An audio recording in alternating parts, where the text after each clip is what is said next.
आज मैं बात करने वाली हूँ ऐसी पत्नियों के बारे में जो मुकदमेबाजी करती हैं, जो अपने पति को परेशान करती हैं। आज हम इस वीडियो के माध्यम से ऐसी जानकारी देने वाले हैं कि अगर आपकी पत्नी मुकदमेबाजी करती है तो आप ये उपाय करेंगे तो आप आसानी से केस जीत सकते हैं। मैं इस वीडियो के माध्यम से सारी महिलाओं की बात नहीं कर रही हूँ। जो महिलाएं सच में प्रताड़ित होती हैं, परेशान होती हैं, उन्हें न्याय जरूर मिलेगा, पति कुछ भी करे। लेकिन जो महिलाएं जानबूझ के अपने पति को व पति घर वालों को परेशान करना चाहती हैं, जानबूझ के उन्हें हरास करती हैं, तो ये वीडियो ऐसी महिलाओं से प्रताड़ित होने वाले पतियों के लिए है। क्योंकि कई बार पत्नियां इस तरह से अपने पति को परेशान करती हैं कि पति इतना ज्यादा हैरास हो जाता है कि वो आखिरी जो चारा उसके पास रहता है सुसाइड करने का, और वो परेशान होकर के आत्महत्या कर लेते हैं। तो इस तरह से आप देख भी रहे होंगे, अभी बीते समय में अतुल सुभाष की चर्चा बहुत ही जोर शोर से सोशल मीडिया में चल रही थी, और ऐसे ना जाने कितने पति होंगे जो कि इतना हाईलाइट नहीं होते होंगे और वो आत्महत्या कर लेते होंगे। तो ऐसे ही पति जब अपनी पत्नी से बहुत ज्यादा परेशान होते हैं, पत्नियां कई सारे झूठे मुकदमे कर देती हैं, तो पति सुसाइड कर लेते हैं। तो वो ऐसा ना करे, वो कैसे इस तरह के केसेस से बच सकते हैं, हम आज इस वीडियो के माध्यम से जानकारी आप सभी पतियों को पहुंचाने वाले हैं। क्योंकि पति जो होते हैं वो इतना ज्यादा अपने जीवन से निराश हो जाते हैं कि वो अब सुसाइड को केवल अपना लास्ट ऑप्शन मानते हैं, जो कि ऐसा नहीं करना है। अब मान लीजिए अतुल सुभाष ने जो गलती की है, यहीं पर सबसे बड़ी गलती की है, उन्होंने आत्महत्या कर ली है। इससे तो ये भी साबित होता है कि हो सकता है कि ये पति ही गलत हो। तो आपको इस तरह का कदम बिल्कुल भी नहीं उठाना है। अगर आप सही हैं, आपकी कोई गलती नहीं है, तो आपको लड़ना है केस को, ये नहीं कि आप सुसाइड कर लें। और अगर आप सही हैं, आपकी कोई गलती नहीं है, आपकी पत्नी आपको जानबूझ के परेशान कर रही है, जानबूझ के हरास कर रही है, तो ये तय है आपका जीतना संभव है। तो आज हम इस वीडियो के माध्यम से उन पतियों के लिए जानकारी देने वाले हैं कि वो कैसे केस को लड़ सकते हैं, जीत सकते हैं। तो ये वीडियो पूरा अंत तक आप सभी लोगों को देखना है, क्योंकि ये वीडियो आप सभी लोगों के लिए बहुत ही ज़्यादा महत्वपूर्ण है। तो इस वीडियो में आप सभी लोग अंत तक बने रहिएगा, बिल्कुल भी स्किप नहीं कीजिएगा। साथ में ये वीडियो अपने मित्रों को, रिश्तेदारों को, जो भी इस तरह के सिचुएशन से गुजर रहे हैं, उन्हें ये वीडियो जरूर भेजें। दूसरा जो काम आप सभी लोगों को करना है वो ये करना है कि अगर आप नए हैं, चैनल में पहली बार आए हैं, वीडियो को पहली बार देख रहे हैं, तो यह आपका ही चैनल है। आप इसे सब्सक्राइब जरूर कर दें, साथ में बेल आइकन जरूर दबा दें, जिससे कि हम जो भी नई अपडेट डालें उसका नोटिफिकेशन आपके पास आता रहे और आपको जानकारी प्राप्त होती रहे। नमस्कार दोस्तों, मैं एडवोकेट दिव्या, आपका आपके इस यूट्यूब चैनल में स्वागत है। अब हम आपको बता दें कि जो अतुल सुभाष का केस था, इसमें अतुल सुभाष ने जो सुसाइड करके, जो आत्महत्या करके गलती की है, ऐसा नहीं करना चाहिए था। और मान लीजिए कि पत्नी ने अगर 9 केसेस करे हैं, तो यहाँ पर गलती पत्नी की तो है ही, लेकिन हम ये नहीं कहेंगे कि पति की गलती ही नहीं थी। आखिर उसे ये करने के लिए उत्साह किसने बढ़ाया? वो पति ही था। क्योंकि जब पत्नी ने 1 केस किया या 2 केस किया या 3 केस किए, तो क्या हुआ कि जो अतुल सुभाष था उसने कोई एक्शन ही नहीं लिया, जिसकी वजह से उसका हौसला और बढ़ गया। उसने सोचा कि पति कुछ कर नहीं रहा है, उसके ऊपर केस लगाएंगे तो ये बहुत ज्यादा परेशान होगा, तो मेरी बात मान लेगा। यहीं पर अगर जब पत्नी ने केस किया था, जो अतुल सुभाष था, वो 1 या 2 केसेस पे अगर एक्टिव होता और उसका कोई एक्शन लेता, तो शायद पत्नी वहीं पर रुक जाती। मान लीजिए कि आपकी पत्नी ने आपके ऊपर झूठा केस किया है और आप सही हैं, तो आप जब सही है तो आप क्यों नहीं कोई एक्शन ले रहे हैं?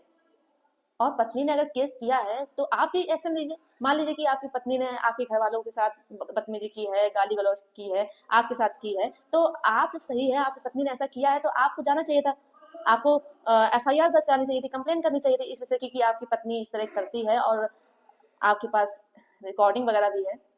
या फिर मान लीजिए कि जैसे कि अतुल सुभाष की पत्नी ने लिखवाया कि जो उनके ससुर हैं उनके साथ छेड़छाड़ करते थे, तो अब आपको लिखवाना चाहिए था कि नहीं ये गलत है। कोर्ट में आप एक्टिव रहते, अपनी बात रखते, तो खुद ये समझते कि 80-85 साल का व्यक्ति जो अच्छे से खड़ा नहीं हो पा रहा है, खड़े होने में कांप रहा है, वो आखिर बदतमीजी कैसे कर सकता है? और मान लीजिए कि निचली कोर्ट से आपको कोई भी सहारा नहीं मिला, तो आपको इस चीज को लेकर के आत्महत्या करने की कोई भी आवश्यकता नहीं थी। आपको क्या करना चाहिए था? आपको अगर निचली अदालत में कोई संतुष्टि नहीं मिली है, तो आपको आगे बढ़ना चाहिए था और ऊपर जाना चाहिए था। ऊपरी अदालत में जाते हैं। एक कोर्ट में अगर आपको न्याय नहीं मिला, आप सही होंगे, तो ऊपरी अदालत में आपको न्याय मिलता। लेकिन ये कोई रास्ता नहीं था कि आप सुसाइड कर लें। ये आपका जो रास्ता था, ये बहुत ही गलत रास्ता था। तो अगर आपके साथ भी इस तरह से कोई सिचुएशन आती है, तो आपको ये कदम बिल्कुल भी नहीं उठाना है। क्योंकि अगर आप इस तरह का कदम उठाते हैं, तो लोगों के मन में यही विचार आया कि शायद हो सकता है कि आप गलत हो, भले ही आप गलत नहीं हैं। तो आप अगर सही हैं, तो आप खड़े रहिए और अच्छे से अपने केस को लड़िए, एविडेंस रखिए, और आप अच्छे से केस लड़ेंगे, तो अगर आप सही हैं, तो आपको न्याय ज़रूर मिलेगा। कई बार इस तरह के केसेस में क्या होता है कि पति सोचता है कि अरे यार, पत्नी है, मैं इसको कैसे परेशान कर सकता हूँ, मेरी पत्नी है, कैसे मैं इसके अगेंस्ट में कंप्लेन कर सकता हूँ। तो आप खुद सोचो, अगर वो आपको अपना पति मानती, तो आपके ऊपर लगातार इतने सारे केसेस करती ही नहीं। जब वो खुद आपको पति नहीं मान रही है, वो आपके ऊपर केसेस पे केसेस कर रही है, जब वो आपके मान सम्मान के बारे में नहीं सोच रही है, तो आप इतना क्यों सोच रहे हैं? आप तो सही है ना। आप अपनी बात रखिए, आप भी केस कीजिए पत्नी के अगेंस्ट में कि आपकी पत्नी गलत बोल रही है, आपके पास साक्ष्य है।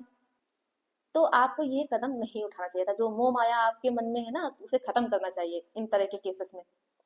दूसरी बात जो है, आपको ये ध्यान रखना है कि आपके साथ अगर इस तरह की सिचुएशन है, तो जो मोह माया है, उसे पूरी तरह से आप खत्म कर दीजिए।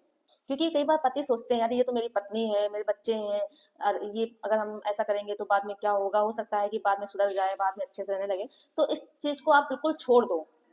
आप सिर्फ इतना मान लो कि अगर वो आपसे प्यार करती होती, आपकी पत्नी होती, तो वो इस तरह के झूठे मुकदमे इतने ज्यादा करती ही नहीं, आपके साथ अच्छे से रहती। कोई भी अगर गलतफहमी होती है या कोई भी बात होती है, तो उसे आपस में मिल करके सुलझाने की बात करती, ना कि कोर्ट कचहरी या थाने जाने की बात करती। तो भाई, जब आपकी पत्नी थाने जा रही है, कोर्ट जा रही है, आपके ऊपर कंप्लेन कर रही है, आपके ऊपर केस कर रही है, तो आप इन सब चीजों को लेकर क्यों बैठे हुए हैं? वो आपको पति समझ ही नहीं रही है। जो पत्नी आपके माँ बाप को परेशान कर रही है, आपके ऊपर झूठे केसेस कर रही है, आप सिर्फ पैसा हटने के लिए या आपको परेशान करने के लिए, तो आप उसे अपनी पत्नी मान के मोह में क्यों बैठे हुए हैं? आप भी अपनी बात रखिए। अब जैसे कि अतुल सुभाष के केस में क्या हुआ था कि पत्नी बच्चे से नहीं मिलने दे रही थी, तो वो बिल्कुल होपलेस हो गया था। उन्होंने सोचा कि अब तो मेरे जीवन में कुछ बचा ही नहीं है, बीवी भाग गई है, उसने इतने सारे केस किए मेरे ऊपर, मेरा बच्चा भी ले लिया है, अब तो मेरे जीवन में कुछ भी नहीं रह गया है, और उसने आत्महत्या कर ली। तो ऐसा बिल्कुल भी नहीं है। देखिए, आप अगर सही हैं, तो आपको न्याय मिलेगा, लेकिन आपको होपलेस बिल्कुल भी नहीं होना है। आपके सामने अगर ऐसी परिस्थितियां आई हैं, आपकी पत्नी ने आपके ऊपर केसेस किए हैं, तो आपको भी डट करके सामना करना है, और आप सही हैं, तो आपको न्याय जरूर मिलेगा। आपको बिल्कुल भी होपलेस नहीं होना है। आपको बस क्या करना है, जितना आप फालतू में दिमाग लगा रहे हैं, टेंशन ले रहे हैं, तो उसे छोड़ के आपको जो साक्ष्य है, जैसे कि आपकी पत्नी गाली गलौज करती थी या मारपीट करती थी, तो उस तरह के साक्ष्य आपको इकट्ठा करना है, जिससे कि आप अपना पक्ष मजबूती से कोर्ट के सामने रख सके और आपको न्याय मिलने में कोई दिक्कत ना आए। और इसके अलावा आपको बताएंगे तीसरा उपाय आपको क्या करना है। वो ये है कि आपको बिल्कुल भी हार नहीं माननी है, आपको लड़ना है। आपको बता दें कि हर व्यक्ति के सामने अगर बुरा दिन आता है, तो आगे चल के अच्छा दिन भी आता है। ऐसा बिल्कुल भी नहीं है कि आपके सामने बुरे ही दिन रहेंगे। क्योंकि ये चीजें तो आप सब लोग भी मालूम हो गई होंगी कि जो कानून महिलाओं के हित के लिए बनाए गए थे, जिससे कि वो सम्मानपूर्वक अपना जीवन बिता सके, अच्छे से रह सके, तो महिलाएं क्या कर रही हैं, उनका ही सबसे ज्यादा मिसयूज कर रही हैं। और ये बात हर कोर्ट, यहाँ तक कि ऑनरेबल सुप्रीम कोर्ट भी समझ चुकी है, जिससे संबंधित बहुत सारे पति के पक्ष में जजमेंट भी ऑनरेबल सुप्रीम कोर्ट ने दिए हैं। सबसे पहली बात हम महिलाओं से बोलना चाहेंगे कि जो महिलाएं जानबूझ के सिर्फ परेशान करने के लिए झूठे केस करती हैं, वो करना बंद कर दें। क्योंकि उनकी वजह से कुछ महिलाएं ऐसी भी होती हैं जो बिल्कुल सही होती हैं, लेकिन उन्हें न्याय नहीं मिल पाता है, सिर्फ उन महिलाओं की वजह से जो जानबूझ के झूठे मुकदमे करती हैं। तो इस तरह के बहुत सारे जजमेंट भी आए हैं जो कि पतियों के पक्ष में आए हैं, और लगातार कानून में बदलाव भी हो रहा है समय और परिस्थितियों को देखते हुए। तो आपको ये बिल्कुल भी नहीं लेके बैठना है कि वो महिला है, उसी की जीत होगी, हम हार जाएंगे, उसी पक्ष में न्याय होगा। तो ऐसा बिल्कुल भी नहीं है। कोर्ट दोनों पक्षों की सुनती है, लेकिन बात ये होती है कि दोनों पक्ष में जो मजबूती से सबूत को, अपना पक्ष को कोर्ट में रख लेता है, उसकी जीत हो जाती है। जो कि आपको अपने पक्ष को मजबूती से कोर्ट के सामने रखना है, प्रूफ के साथ में। तो ऐसे में आपकी हार नहीं होगी, आपकी जीत जरूर होगी। बस आपको हिम्मत नहीं हारनी है, आपको डट के खड़े रहना है और केस को लड़ना है। आप खुद सोचो कि आपने जो ये अतुल सुभाष ने जो उपाय निकाला सुसाइड करने का, क्या और कोई इस तरह की सिचुएशन से नहीं गुजर रहा है? आप जाइए, थाने जाइए, कोर्ट जाइए, मीडिएशन सेंटर जाइए, आपको खुद पता चल जाएगा कि हजारों लाखों में व्यक्ति हैं झूठे केसेस से गुजर रहे हैं। अगर इसी तरह से सारे पुरुष सोच लें तो सुसाइड ही कर लें, केस लड़े ही ना। तो जब हजारों लाखों व्यक्ति केस लड़ रहे हैं तो आप क्यों नहीं लड़ सकते हैं? आप सही हैं, आपकी कोई गलती भी नहीं है, तो आप जरूर लड़ें, अपनी बात रखें। आप पीछे क्यों हट रहे हैं जब आप नहीं गलत हैं? तो आपको हिम्मत बिल्कुल ही नहीं आनी है, आपको डट के सामना करना है। और अगर आपको लड़ना नहीं था तो जब शुरुआत में कुछ तो हुआ होगा, ऐसा तो है नहीं कि अचानक से पत्नी गई और केस कर दिया या रिपोर्ट करवा दी आपके अगेंस्ट में। कुछ तो हुआ होगा ऐसा, या तो आप उसे सुलझाने की कोशिश करते या फिर आप समझौता कर लेते। और जब आप शुरुआत में नहीं कुछ कर पाए तो अब जब आपके सामने सिचुएशन ऐसी आ गई है, आपके ऊपर झूठे केसेस कर दिए गए हैं, तो आप जो है लड़िए। जब आप नहीं लड़ेंगे, आप बैठे रहेंगे, तो ये होता है कि पत्नी सोचती है ये कुछ नहीं कर पाएगा, हम इसके ऊपर केसेस पे केसेस कर देंगे, परेशान होगा, खुद ही झुक जाएगा। तो जब आप डट के खड़े रहेंगे लड़ने के लिए, तो अगर आपकी पत्नी को आपके पास आना होगा, समझौता करना होगा, तो वो खुद हो सकता है कि समझ जाए और अच्छे से रहने लगे और अपने केसेस जो भी लिए हैं उसे वापस ले ले। लेकिन आप जब खड़े ही नहीं होंगे लड़ने के लिए, तो आपकी पत्नी तो आपको परेशान करेंगी ही, साथ में आपके घर वालों को करेंगी। लेकिन आपको सुसाइड करने की जो गलती अतुल सुभाष ने की थी वैसे नहीं करनी है। अब मान लीजिए अतुल सुभाष ने तो सुसाइड कर लिया, लेकिन जो उनके पीछे जो बूढ़े माँ बाप हैं उनका क्या होगा? उनके लिए तो उनका बेटा ही सब कुछ था। आपने उस महिला के लिए आत्महत्या की, जो महिला आपको कुछ समझती ही नहीं है, जो आपको परेशान किए जा रही है। मान लिया कि आप ये सोच रहे होंगे कि मेंटेनेंस देना पड़ेगा, कैसे देंगे? देखिए, अगर आप काम कर रहे हैं कहीं, तो वो तो कहीं ना कहीं से मैनेज हो जाएगा, ठीक है। लेकिन पैसे के लिए जिंदगी कुर्बान कर देना, वो भी उस व्यक्ति के लिए जो आपको कुछ समझता ही ना हो, तो क्या फायदा? तो ऐसा बिल्कुल भी नहीं करना है। आपकी जिंदगी से बढ़कर पैसा नहीं है। और आपको सिर्फ उस महिला या उस पुरुष के बारे में नहीं सोचना है जो आपको परेशान कर रहे हैं। आपको अपने और भी जो आपके बूढ़े माँ बाप हैं, भाई बहन हैं, उन सबके बारे में भी सोचना है। एक व्यक्ति के लिए आप अपना पूरा परिवार नहीं बर्बाद कर सकते हैं। और दूसरी बात, आपकी पत्नी ने केस किया है, आप लड़िए, आप वहां खड़े होइए, अपनी बात रखिए। कुछ लोगों के मेरे पास कमेंट भी आते हैं इस तरह के कि ये एडवोकेट ही हैं जो जो भड़काते हैं पति पत्नी को, वही केस लड़वाते हैं, वो पैसा ऐंठना चाहते हैं। तो पहली बात तो ऐसा बिल्कुल भी नहीं है। कोई भी एडवोकेट किसी पति या पत्नी के पास नहीं जाते हैं। वो नहीं कहते हैं कि आप लोग आपस में विवाद करें। और साथ में जैसा पति पत्नी बताते हैं किसी एडवोकेट को कि ऐसा मेरे साथ हुआ है, उसी हिसाब से वो केस को लड़ते हैं।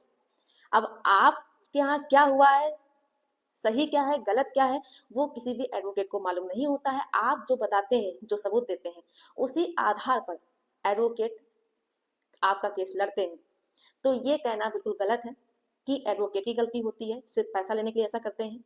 क्योंकि कोई भी पति या पत्नी इतने बेवकूफ नहीं होते हैं, इतने नासमझ नहीं होते हैं कि वो ये ना समझ पाए कि उनके साथ सही हो रहा है या फिर गलत हो रहा है।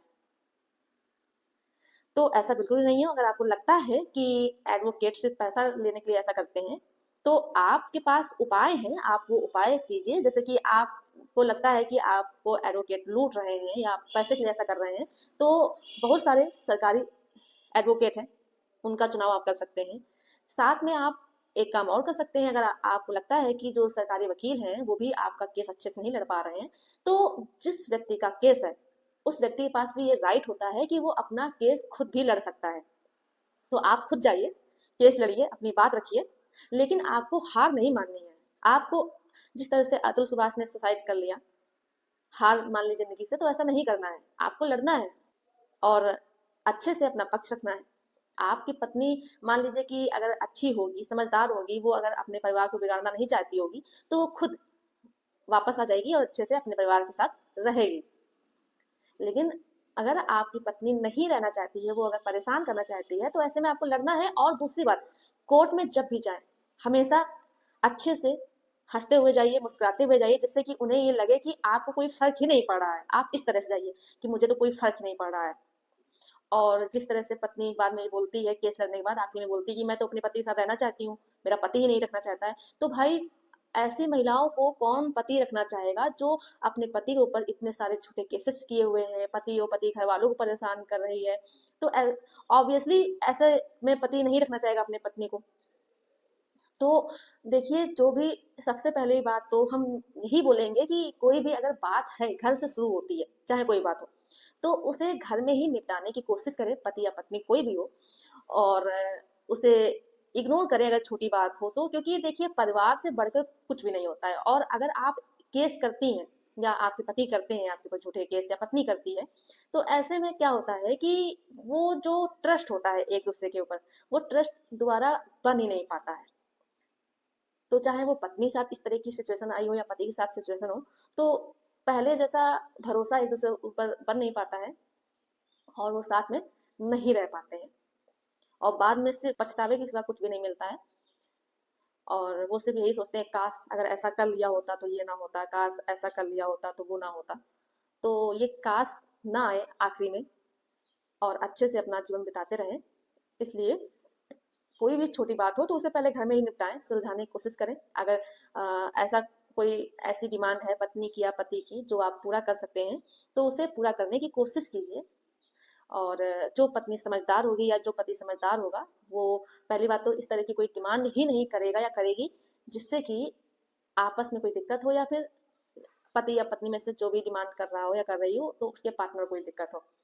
क्योंकि जो समझदार पत्नी होती है वो उसके लिए परिवार से बढ़कर कुछ नहीं है, वो सिर्फ अपने ही फायदे के लिए नहीं सोचती है, वो पूरे परिवार को सोच के चलती है और उसी हिसाब से डिमांड करती है। तो आपको बता दें कि आपके सामने अगर सिचुएशन आए, तो हम आपको सिर्फ इतनी बात समझाना चाहेंगे कि ऐसी गलती बिल्कुल भी मत करना, आत्महत्या करने का बिल्कुल प्रयास मत कीजिएगा। आप लोग मोटिवेट हो करके केस लड़िए।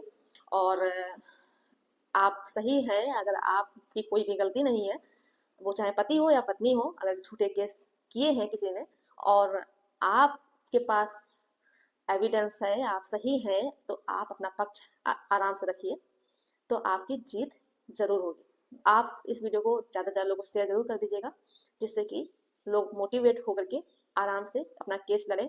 ये जो सुसाइड करने का जो कदम है वो ना उठाएं, और अपने केस के लिए अपना पक्ष रखें मजबूती के साथ में, तो उनको कोई भी हरा नहीं सकता है, क्योंकि सच्चाई की जीत होती है हमेशा। अब आप मान लीजिए गलत ही हैं, तो फिर तो आपका हारना तय है। हम आपसे ये नहीं कहेंगे कि आप गलत हैं फिर भी आप जीत सकते हैं, लेकिन अगर आप सही हैं तो कोई भी आपको हरा नहीं सकता है। चैनल में अगर पहली बार आए हैं, वीडियो को पहली बार देख रहे हैं, तो ये आपका ही चैनल है, आप इसे सब्सक्राइब जरूर कर दें। धन्यवाद।